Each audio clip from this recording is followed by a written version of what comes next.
Let us pray. Almighty God, our divine parent, we give you thanks for life, for the life of these graduates, for the glorious day that brings us together, the conclusion of challenges received and met, and the acceptance of challenges that sends them forth beyond the walls of Mobridge High School into the adventures of more living. Endow the experiences of this moment with the presence of your Holy Spirit, that each of us may be enriched by it. We ask in the name of the Christ. Amen. You may be seated.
Good afternoon and welcome. The 1991 graduating class has chosen Mr. B.J. Schuller as their commencement speaker for today's graduation ceremonies. Mr. Schuller, originally an Iowa native and most recently from the desert regions of Arizona, is a 1986 graduate of the University of South Dakota in Vermillion. This is Mr. Schuller's first year as a teacher in the Mobridge High School, and he is responsible for language arts, literature, acting, and publications. Prior to this position, he held a classified staff position with Northern Arizona University in Flagstaff, Arizona, and in the role of resident hall director. Mr. Schuller's theme for today is a recipe for success, 2 parts perseverance and 1 part humor. Let's welcome Mr. B.J. Schuller.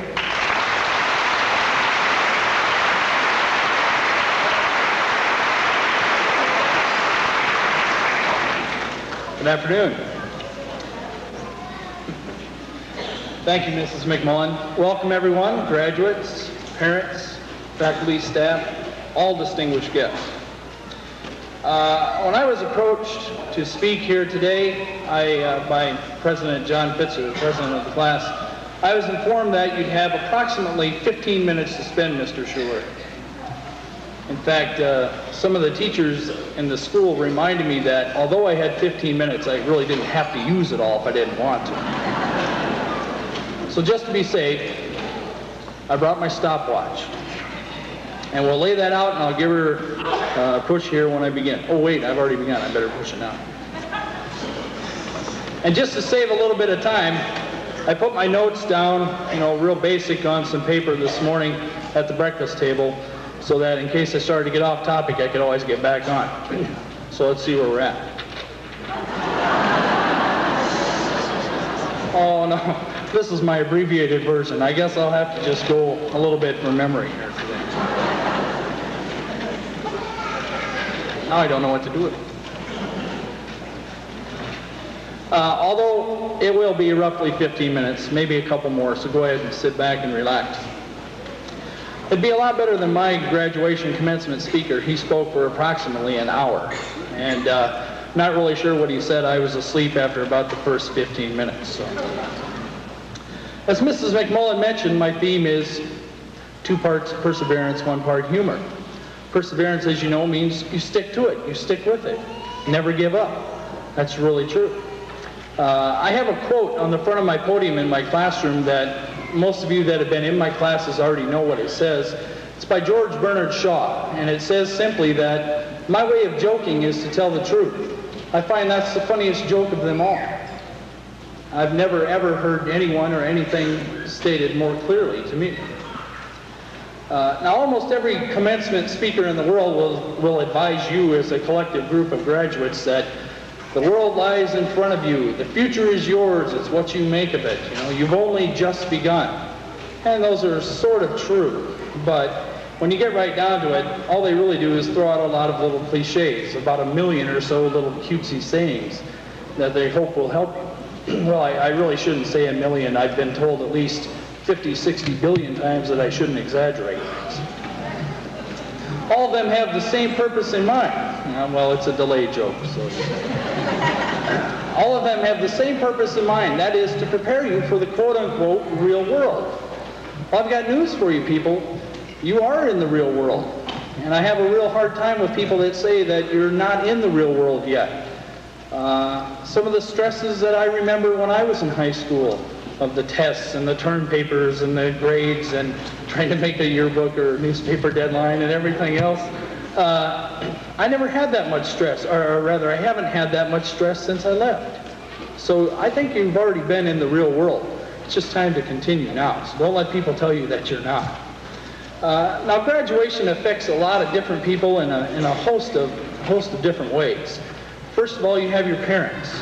The parents are really torn because on the one hand, they're extremely happy to see you graduate and to pack up and move out of the house so they can have it back to themselves again. But on the other hand, they're very sad because now you've grown and you're leaving the nest. They're also quite sad because now they've got to figure out a way to pay for college for quite a few. Then the second group is you have your teachers. That'd be me. And I can speak from experience. For the most part, we're pretty sad to see you go. Some of you are kind of glad that you're leaving. But it's really difficult to watch a lot of people leave like this. Because although we're not best friends, and I know a lot of you have anything but high desires for myself and some other colleagues, there's still a bond there, whether it be good or bad. And you're going to miss that. You may not realize it now, but down the road, you'll think back to your high school teachers and the connections that you made with them, and you'll probably miss them, as I have. Next, you have your grandparents. This is the third group. This is a good group. Grandparents, if your grandparents are anything like my grandparents, they use graduation for two reasons. Number one, to spend all that money on the graduate. Lots of money in the card, a lot of nice gifts, maybe a new dress for the day, a new tie, a new suit. My grandmother was real big on the second part. She loved to hit the garage sales just prior to graduation. And then, shortly after graduation, bring you that lazy boy recliner with the broken handle and say, this would be great for your new apartment or your dorm room. Right? And this lamp has a clock in the belly. Isn't that really pretty now? And then there's a fourth group of people that not a lot of people think about, and that is college personnel. And primarily for people that are going on to college, administrators, staff, faculty, and even students in college, they don't view graduation as quite that big of a deal. They see it as more of a transition time. You're done with this, and now it's time to move on and get down to some real work. Well, once again, I think you have been doing some real work. Quite a few of you will be leaving Mobridge and going on to other jobs, professions, other states, college, as I mentioned. But also a good portion of you will probably stay here to work here in a local business or maybe settle down and begin a family. That's okay. It doesn't matter what you do as long as you have fun doing it, right? Another cliche, and I did write a couple things down, another cliche is people say, well, money can't buy you happiness. Well, I want you to know that's really true. And I say that so that your motives for going on and working are the right kind of motives.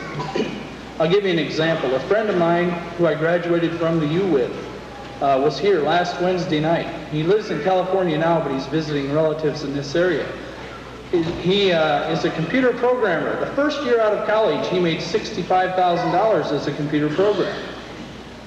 And a bachelor, so he had all that money to himself. But he only stayed for about a year because he wasn't happy. He went to another job, made $70,000 a year, stayed for 6 months because he wasn't happy. In fact, he just quit his third job where he made roughly $80,000 a year because he wasn't happy. He's still looking for whatever it is. He's sticking with it. He's not giving up, and he's not settling for just the status quo or the big paycheck every month. And I'm encouraging you all to do that too. Please, don't give up. Find what makes you happy. That's really the key.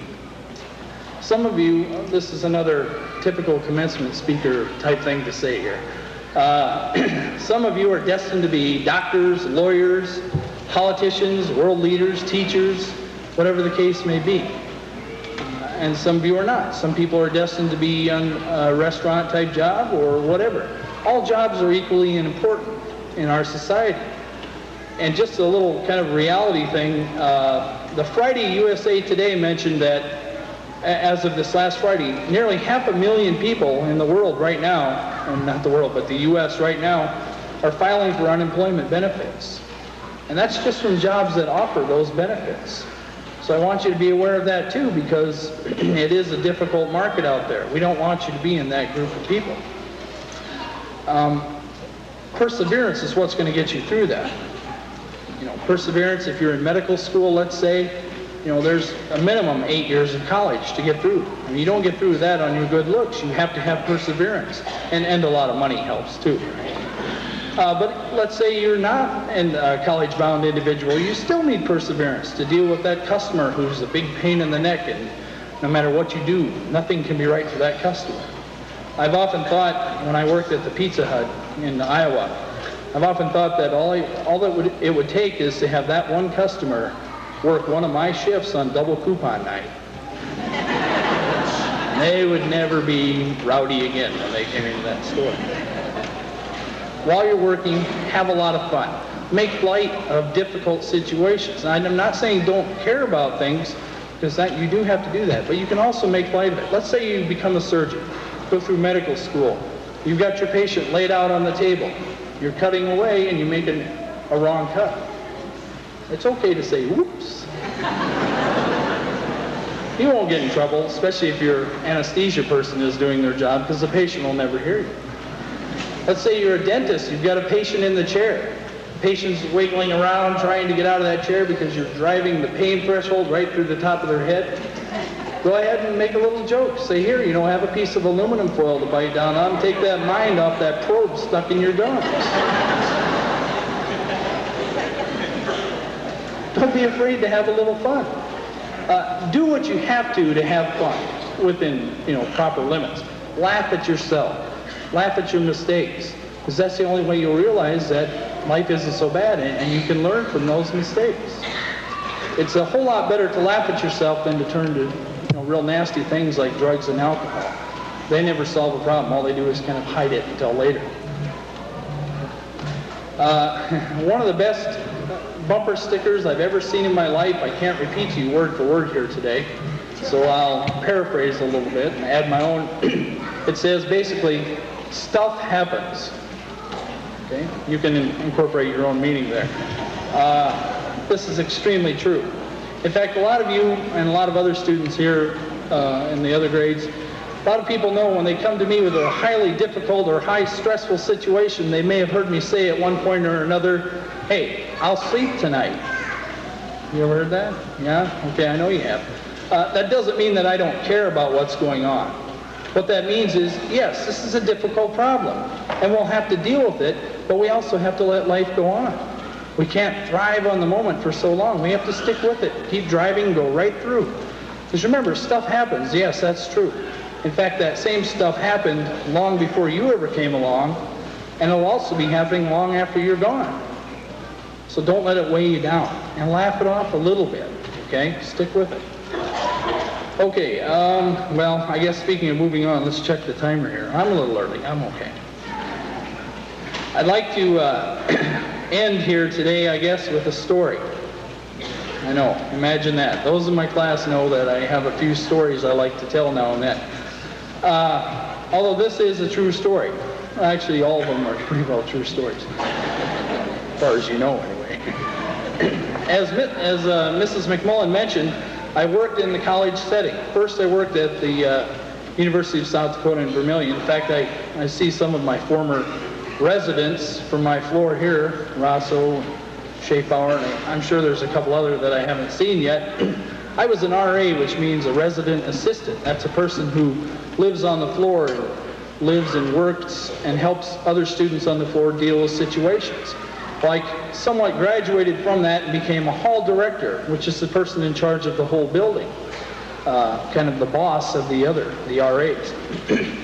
As a hall director, I've seen a great many things. Some things I hope I never see again in my life, both good and bad. I've seen strip poker parties with jumbo cards. I've seen stabbings. I've seen attempted murders. I've seen rapes. I've seen a suicide. They're not pretty things, but they're part of life. And there's no way you can deal with those kind of things every day unless you have a fairly good sense of humor. It's not that it's funny, it's just that you can't let it get to you too much. Well, one of the neat things about working in the residence halls is that every day a student, at least one, probably more, would come down and share problems with me. And this is my story about one particular student and his situation. He shared with me, and it's not that funny, so you're done laughing pretty much for now. This individual, and I'll try and be as accurate as I can without trying to, really botch it up. He came from an extremely low-income family, very, very low income. He was a troublemaker, a degenerate, whatever you want, whatever kind of label you want to hang on him, all through grade school, straight D-type student. And then when he got to high school, he told me he had a positive influence. He had one teacher in the high school who took him aside one day and said, hey, look, I know you're better than this. I know that you can do more than this if you just give it a shot. In fact, all you have to do is try. You've just been looking for a chance to do it. And this individual told me that he was real resistant at first, but then he did start to try new things, new clubs, new groups, interacting with individuals. And that led to a lot better success in high school, a lot better grades. In fact, he said his grades were good enough that he got into college kind of on a shoestring. And like a lot of college students, he floundered a little bit in the beginning of his career, and he got a little tired with his school, and like a great number of college students in this world, he changed to a new school. And he was able to laugh at things along the way. But when he changed to this new school, something he was never told about hit him in the face. And that was, in order to register, he had to make a $1,000 down payment, kind of a good faith payment, and so the college knew he'd be good for the rest of the balance. Well, this individual didn't have it, and he kind of panicked. He loaded everything back into his car. He drove home, he said. He went back to his job. He had a little, minimum wage job back in this town. He went to see that same teacher, literally with tears in his eyes, saying, my God, I'm halfway done with college and now I've got to stop. And the teacher said, no, look at this. You don't have to stop. You've only just begun your career here. You're halfway through. You can't stop now. He says, look, yeah, you've got some money problems. That's not that big a deal. Life goes on. You just have to keep trying. That's the only way you'll get through it, because you'll never make money working in that job. This individual said he took that inspiration. They had a good laugh about the whole situation, even though it was pretty serious, of course. And he loaded up his car again. This is a couple loads in a 24-hour period. He loaded up his car again and drove back to the college and got there early in the morning and waited on the steps of the financial aid office. And when the head financial aid man came in at about 7:45, he waited for, I think he said he was there around 6. When he came in about 7:45, he grabbed him by the arm and said, look, we really need to talk. I have a lot of problems. The financial aid man took him in the office, sat him down. Together they worked out a plan. I said, okay, you can have this short loan and you pay it back as you work, a little bit here, a little bit there. And they were able to work out a deal. And this person stayed in college. And this person went ahead and got their degree, laughing along the way because of what he'd been taught, to keep with it but still have fun.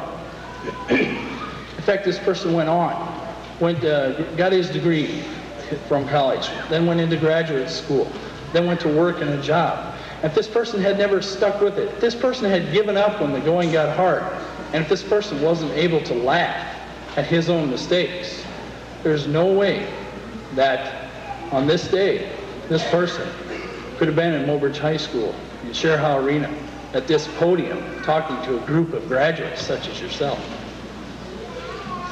And that's really all I have to say. Thanks very much.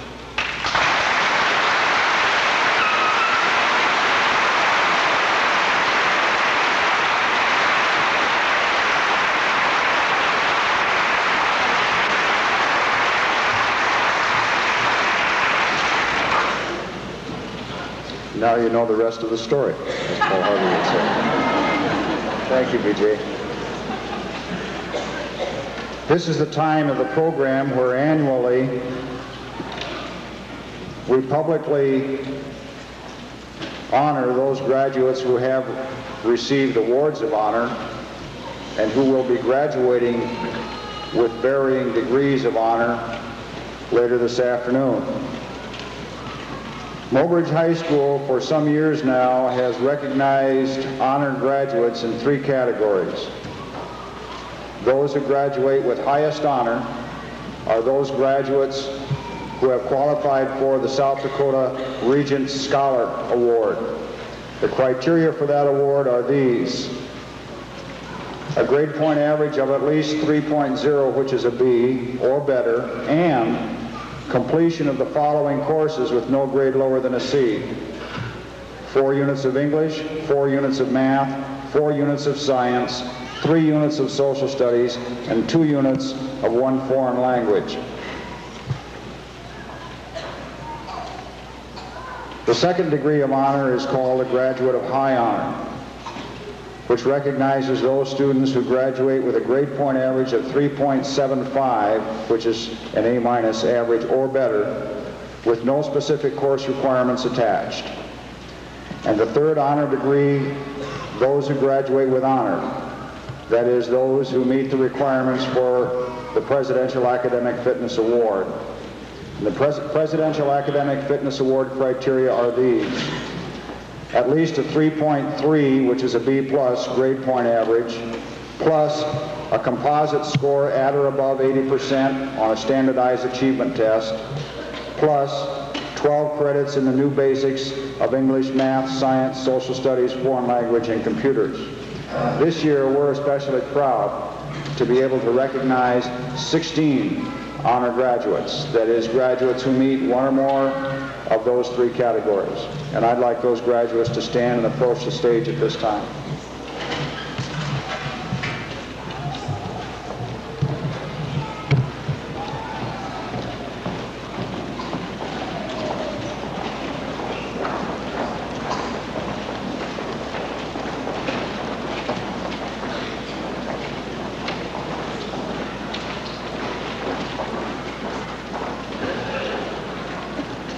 The first 12 honor graduates are those who are graduating with highest honor.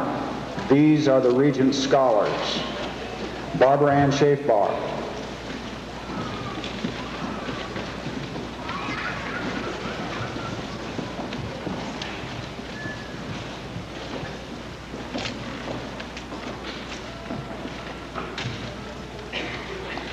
Christopher Michael Hoff,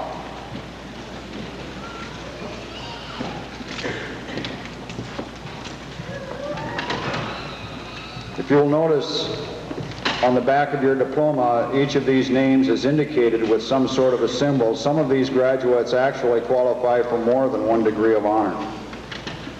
Amy Jo Martin,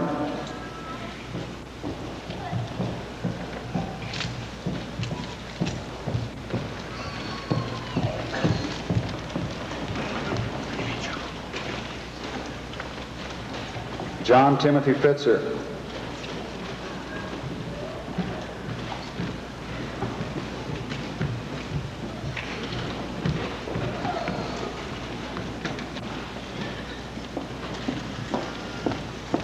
Amy Larissa Hunsley,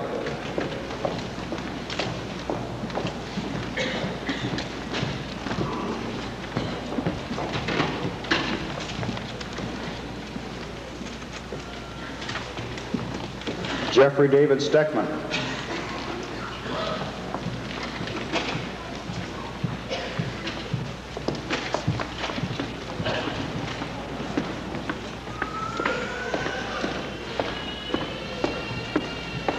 Christopher Jacob Schaefer,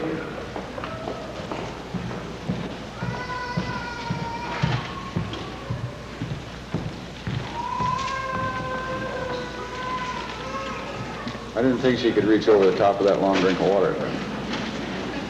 Misty Michelle Chemnitz,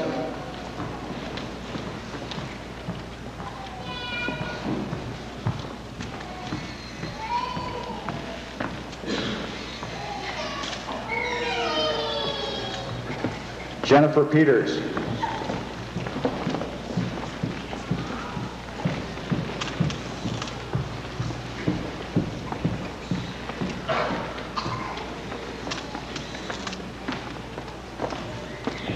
Travis Ray Sanger,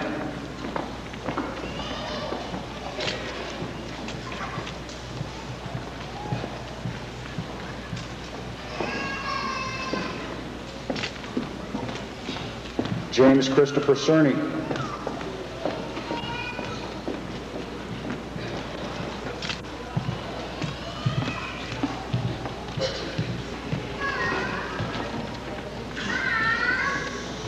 Angela Jo Rosso,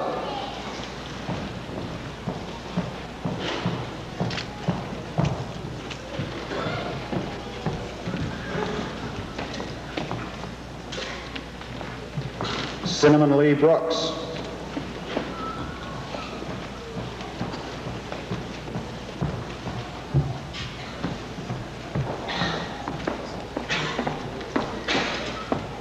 Kirsten A. Schwinn,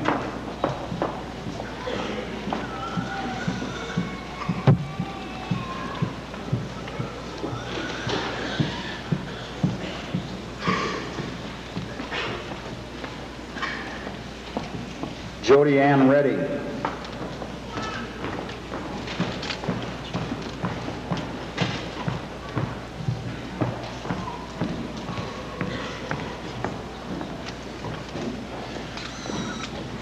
and Jennifer May Wonder.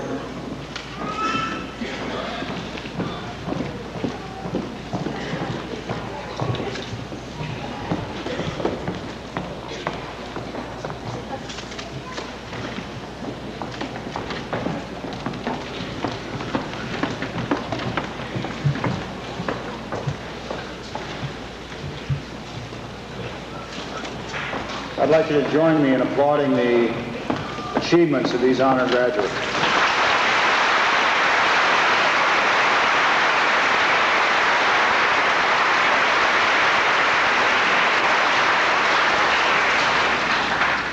And now we have to make those 16 take that long walk all over again because we're about to present diplomas. And they didn't get them that time through. Mr. Seiler, are you ready? Okay.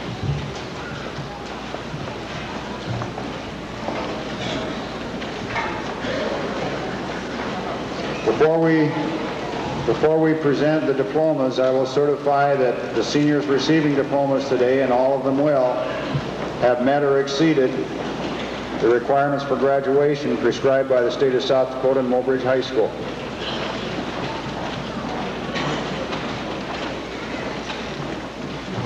Some of the first 16 will get a little manila or a larger manila envelope along with their diploma, which contains the documents attesting to their honor graduate status. Barbara Ann Schaefbauer.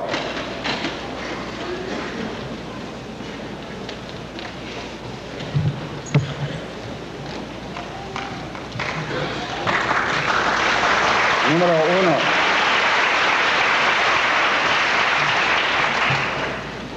Christopher Michael Hawk.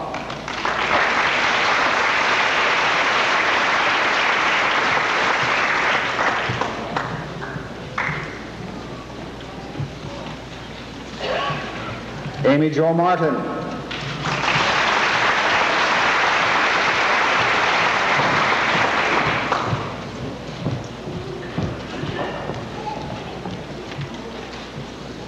John Timothy Fitzer.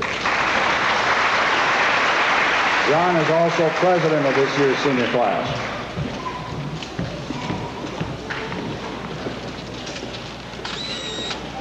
Amy Larissa Hunsley.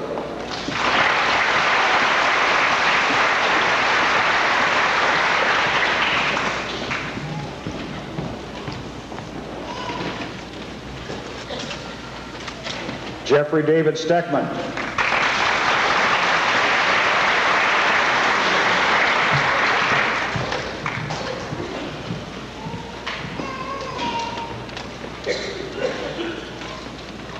Christopher Jacob Schaefer.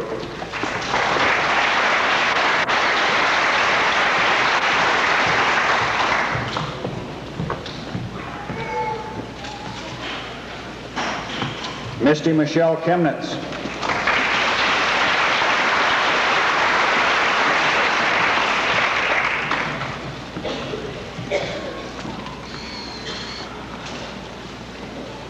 Jennifer Peters.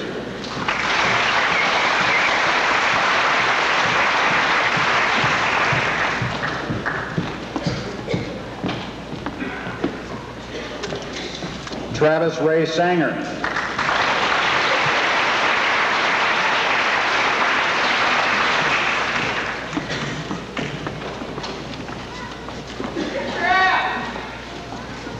James Christopher Cerny.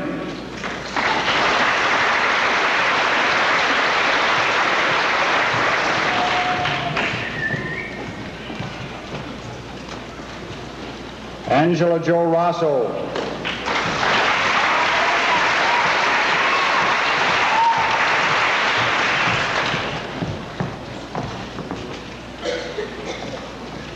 Cinnamon Lee Brooks.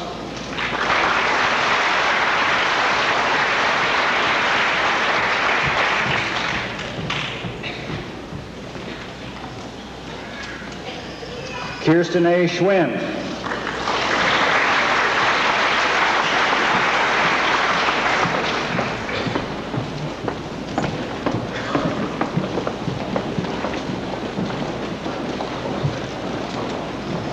Jody Ann Redding.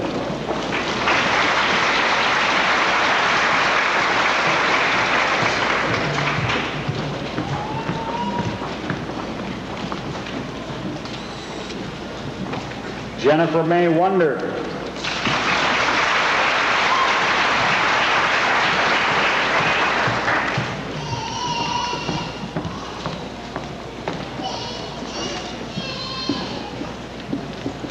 Mary Beth Oberle.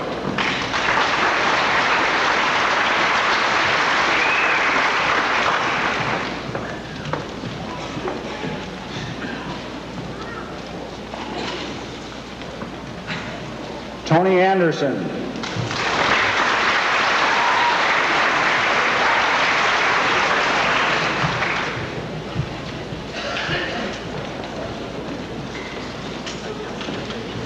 Maggie Marie Apple.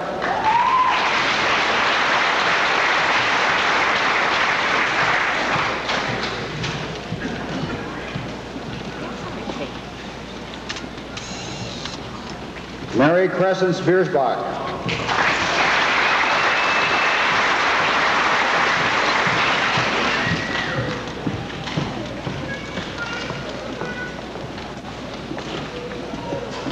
Stephen Don Chandler.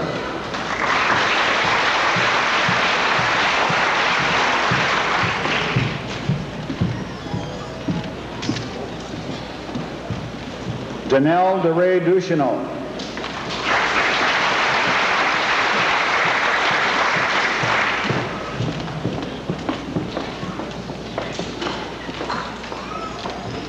George T. Flanagan.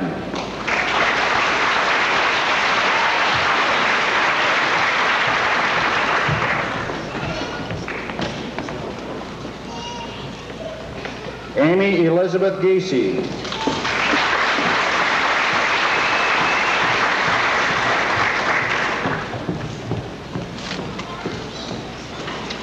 Troy L. Godkin.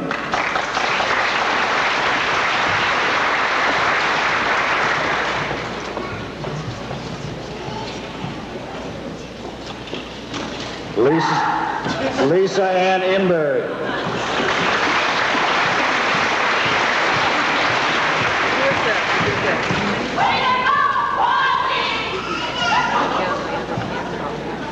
Maja Kjeldgaard. Maja is our foreign exchange student from Denmark.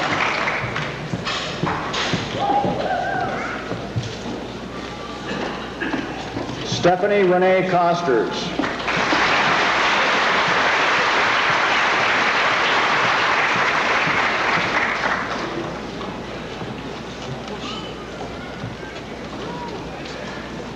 Brian D. Kramer.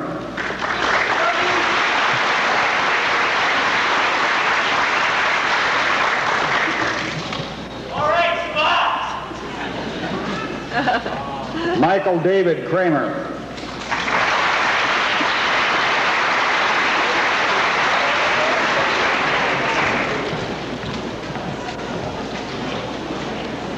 Chad Jerry Lage.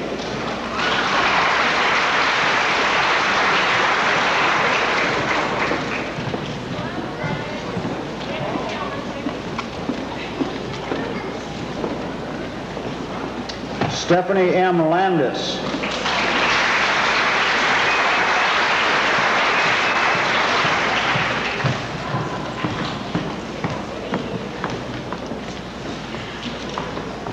Franklin W. McLean, Jr.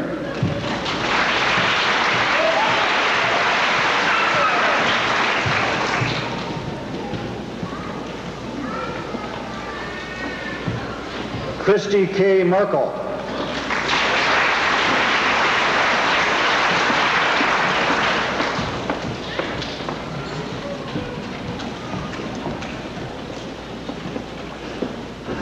Linnell A. Merkel.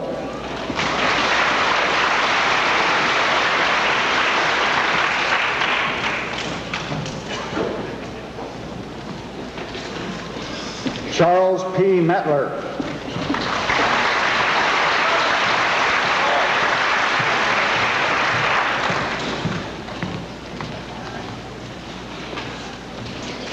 Christopher James Mueller.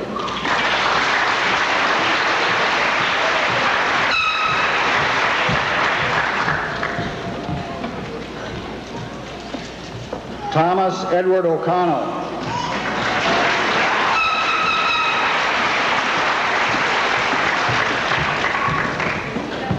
Lana Ann Plinus.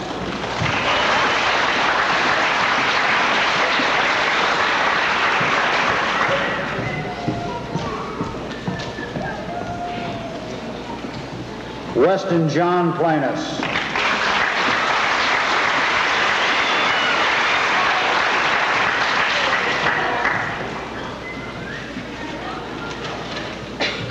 Lauren Carl Reich.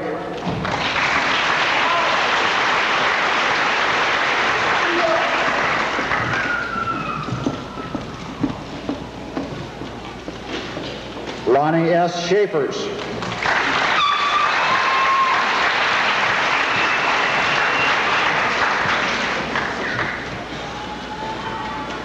Brig J. Schilling.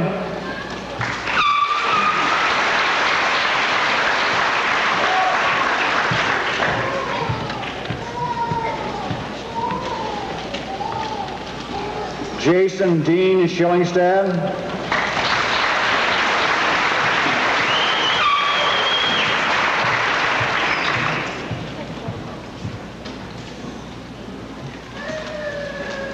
Stephanie Lee Thompson.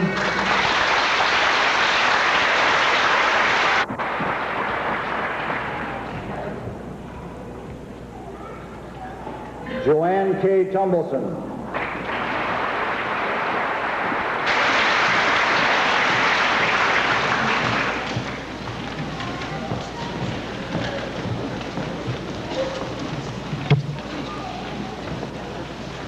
Cody Michael Van Locken.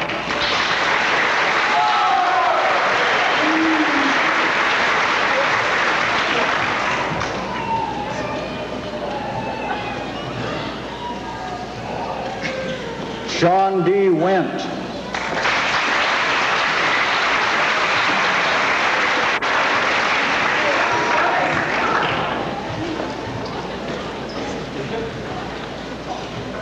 And Tracy Lynn Zocker.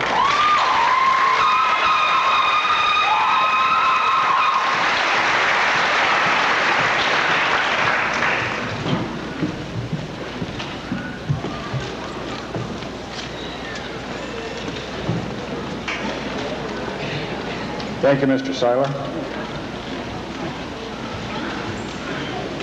The class of 1991 has two more important items of business to transact yet this afternoon, and I would call upon Jenny Wunder to take care of the first item.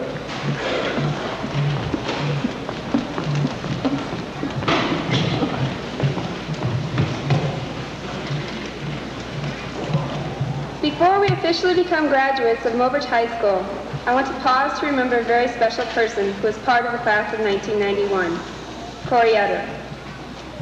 Corey was a special person, full of life and always ready to joke with you or cheer the Tigers on at a game. Corey was also special in another way. He was handicapped and he attended special education classes. To many, this would seem like an obstacle impossible to overcome, but not to Corey. Nothing seemed too hard to do or ever to be out of reach. His family is to credit for that. It's easy to help someone like Corey and do everything for him, but the others didn't believe in that. They were always there for Corey, but they instilled a spirit in him that made him realize that he could do anything in life and that his handicap shouldn't stop him from doing anything he wanted. He passed that spirit on to everyone he knew. His family took him everywhere, hunting, fishing, and to probably every basketball game ever played, and Corey loved it. He was larger than life at every game, cheering on the team, and sometimes even giving hints to the coaches on how to coach the game. Although Corey loved to see the Tigers win, he kept a philosophy for life, of learning from your mistakes and going back and trying again. Even though Corey was never able to participate himself, his soul was into every game, as he screamed from the stage and as he mentally played every game with the teams. Corey always had a spirit of life in him that you caught if you talked to him. He loved life, and he made you love life through him. So few people in this world have such a talent. He was special because he accepted life as it was, and he made it the best that it could ever be. There's so much that I learned from him about life and about people. He made me realize that there's absolutely nothing unreachable in life if you believe in it and in yourself. Many people are responsible for the shaping of that attitude that Corey possessed for life. But there's one man who shaped Corey's heart and soul to such a special human being, his father, Mr. David Utter. Mr. Utter, would you please join me up here?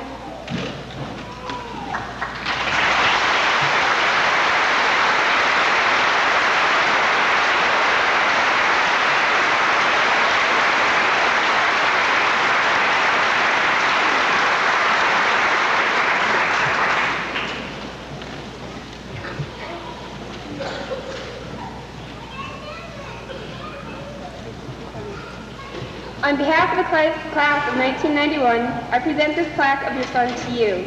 In the future, it will hang in the Sheer Hall Arena to remind future athletes of Corey, his spirit, his sportsmanship, and his attitude towards life.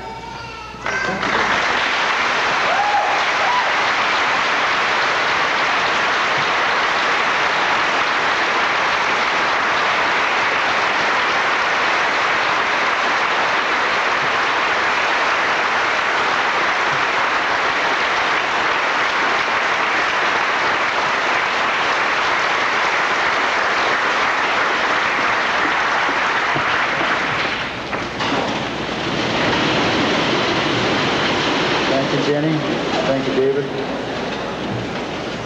President of the senior class, the class of 1991, John Pitzer.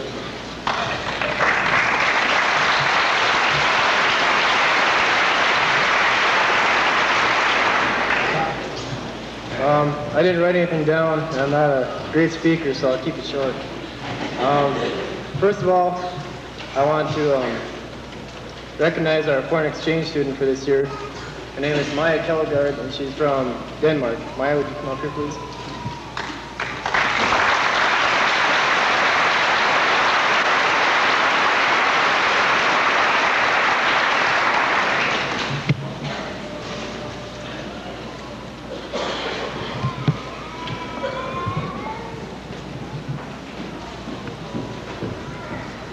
I'm pleased to present Maja with two gifts. One is a United States flag that was flown over our school one time for one day last Tuesday.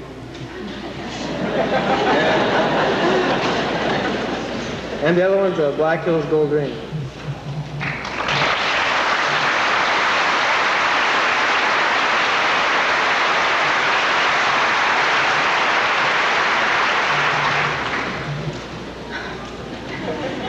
I want to thank the whole senior class for supporting me and helping me this year.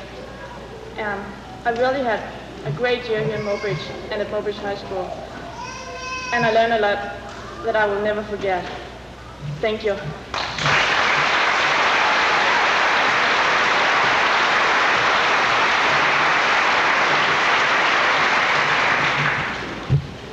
Next, I want to thank a person who is retiring from teaching from Mobridge High School this year, and he's meant a great deal to me and a lot of other students. He was always there for us when we needed help in class or something, and he was just a great guy. He'd be there when he needed help. He'd come in early in the morning, he'd stay late at night, and I'm sorry to see him retire this year. And Mr. Paulson, if you're here, would you stand up, please?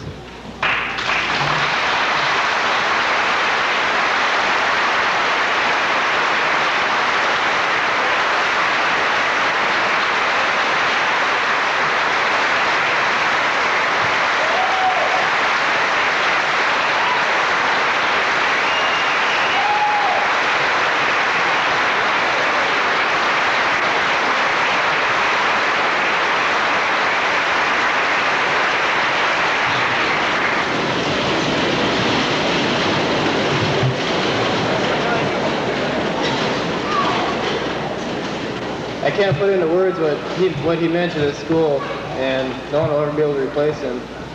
And since I can't put it into words, I won't even try. A few minutes ago, we were presented with the seniors of the class of 1991. Now I present you with the graduates of 1991.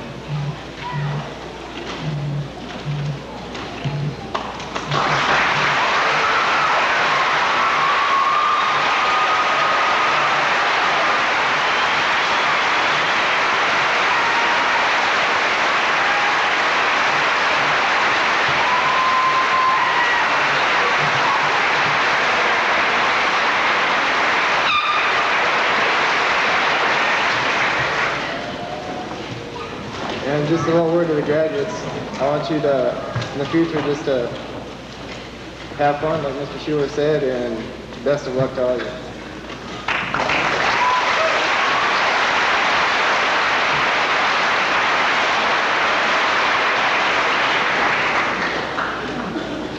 Thank you, John.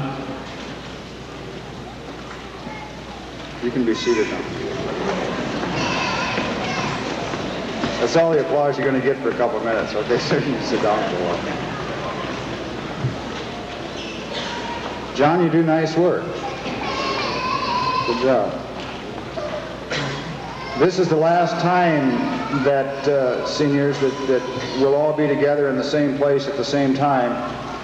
So before you go your separate ways, I want to be the first one to share just a couple thoughts with you as graduates rather than as students. And so whatever mom and dad and grandma and grandpa are doing out there, let them do their thing, because these are just some thoughts from my heart to yours, some things that I feel strongly about, and I just want to share them with you now as graduates rather than as students. I'd like an opportunity to just give you one last lesson, one last assignment, and one last parting thought. Each of you has a diploma, and if you'll open the diploma, you don't have to do it now. If you want to, you can, but at the bottom of the diploma, it will say that this certifies that you've completed a prescribed course of study. It doesn't say how smart you are or unsmart you are. It just says that you completed a prescribed course of study, and presumably with that course of studies, you have accumulated some knowledge, you have accumulated some skills. That's the supposition that goes along with the completion of this course of study. There are a couple other things that you need to take with you, in my estimation, besides that knowledge and those skills, in order to contribute a productive and successful life to the world and to yourself. And the two things that I would encourage you to search for, to put along with those skills and that knowledge, are wisdom and discernment. Wisdom and discernment. The second one's even kind of hard to spell, much less to find. Wisdom just means applying the knowledge and skills that you have in a timely fashion. It requires some insight that generally comes with experience and age and some prayer. That's wisdom. Some of you have begun to accumulate wisdom. I have seen that in you, and I'm happy for you. Some of the rest will have to wait a little while longer for the knowledge and the skills to cook through experience, and you will gain wisdom as well. Discernment, the other quality I would hope for you in the future, is just a fancy word that means judgment that is based on the knowledge and the wisdom that you have. Judgment. Judging things rightly and wrongly. That's discernment. And as you leave the school and go into the world, and Mr. Schuller suggests that you have already been in the world, and I would agree with that, it seems to me like the world is making it tougher and tougher on men and women of wisdom and discernment. It's getting to be more acceptable, and it's getting to be easier and more popular to simply go with the flow. And it's getting tougher and tougher to use discernment and wisdom and stand for what you know is right, even when the world or the crowd says something different. It's really getting tough for men and women of discernment and principle to stand for what they believe is right, because it's so easy and so acceptable to go with the flow. An illustration of this I just happened across this morning in some reading. Very brief little illustration that I read this morning about Jackie Robinson. Some of you will recall that Jackie Robinson broke the race barrier when he played professional baseball, the first black man to play the game professionally. Because he was the first black man to play the game professionally, he was also the subject of a lot of ridicule, a lot of jeering, a lot of hoots. The man couldn't make an error without the whole crowd coming down around him because he was black. One day in his home stadium of Brooklyn, he committed an error. And he stood there at second base at his home stadium with the whole crowd jeering and pointing fingers and catcalling and ridiculing, until Pee Wee Reese, who happened to be playing shortstop, walked over to second base, put his arm on Jackie's shoulder, and stood there and faced the crowd. And the crowd began to hush and finally fell silent. And it was later that Jackie would say, that single act of the man's arm on my shoulder saved my career. And I would suggest to you that in that particular incident, Pee Wee Reese had both wisdom and discernment, plus he had the courage to apply the wisdom and discernment. He chose the right time to stand in front of a crowd for what he knew was right, and that's tough, and it's getting tougher, and you people know it. I pray that you will find that kind of wisdom and that kind of discernment in your adult life. The kind of discernment to know when the crowd is wrong, and the courage to be a single voice to tell them what is right. I hope that will come to you as you stir the knowledge and the skills that, with experience, that you've gained in your high school career. That kind of wisdom, that kind of discernment, and that kind of guts, courage. So that's your last lesson, and I would pray that lesson would stick. Your assignment is, when you leave here today, I want you to tell somebody thanks. You can thank a teacher, you can thank a parent, you can thank a business person on Main Street here, or you can thank a taxpayer. Because all of those people made today possible for you. Without one of those in that formula, today would not be possible for you. So that's your assignment. Find one or more of those people, a teacher, a parent, a businessman, or a taxpayer, and tell them thank you. They made it possible. That's your lesson and that's your assignment. And as we each go our private way, I would offer for you also, as I have for so many other classes in the past, the Irish prayer. Now, I look at each one of you, and you're all so doggone special, I hate to see you go. Mr. Schuller's right. There are a lot of us that really feel saddened by graduation ceremonies because we see young people leaving. But it's a time to be happy, too. May the road rise to meet you, and may the wind be always at your back. May the sun shine warm upon your face, and the rains fall softly on your fields. And until we meet again, may God hold you in the palm of his hand. Congratulations, class.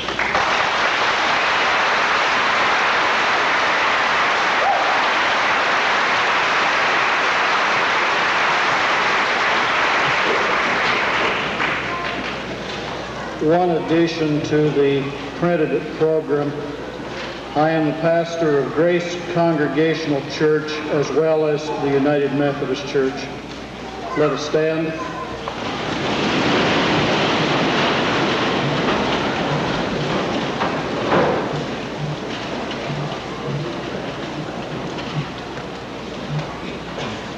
Eternal Spirit, who has guided parents and teachers and community to make this hour possible, most of all given to these students the desire to learn and the strength to persevere to this hour. Go with them now as they leave these halls of learning to enter other halls and new experiences. And may the strength that has guided them to this hour continue to guide them. In the name of the Christ, amen.